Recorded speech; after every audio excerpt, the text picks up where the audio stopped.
في أولادنا ووفقهم لطاعتك وارزقنا برهم اللهم هدهم واجعلهم من الهداة المهتدين وافتح لهم فتوح العارفين اللهم جنبنا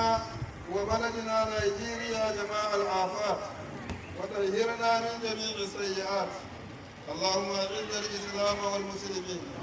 وانصر المسلمين المستضعفين في كل مكان اللهم اجعل المستغيثين ظهير الناصرين نصير المستضعفين انصر اخواننا اهل فلسطين وفرج كربتهم وارفع عنهم البلاء وقتل اعداءهم وايدهم بنصرك وبجنودك وبملائكتك وبالمؤمنين اللهم انا نسالك الامن والسلام في بلدنا نيجيريا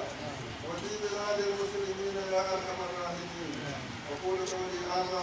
واستغفر الله لي ولكم من كل ذنب. Alhamdulillah, ya uwa da Allah an yi haƙuri an yi huɗa ba a yi haƙuri a yi addu'a. Muna tare da manyan mutane akwai mai girma sarkin kudin zazzau da mai girma sarkin anguwan dankali da gardan kudin zazzau. Gardan kudin zazzau da kuma sarkin anguwan dankali tare da hakimansa da makonyi akwai manyan shehunanmu akwai halifar gidan maulanmu Sheikh Abubakar Sayyidi radiyallahu ta'ala anhu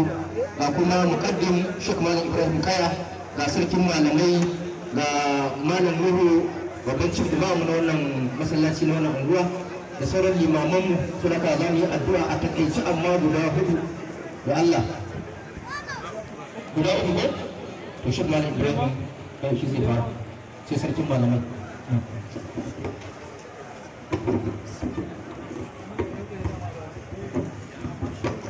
فاتحة مع الصلاة الفاتح.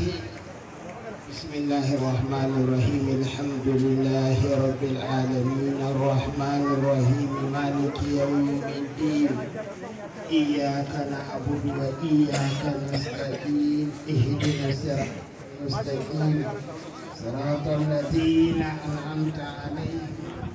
غير المغضوب عليهم ولا الضالين. اللهم صل على سيدنا محمد الفاتح لما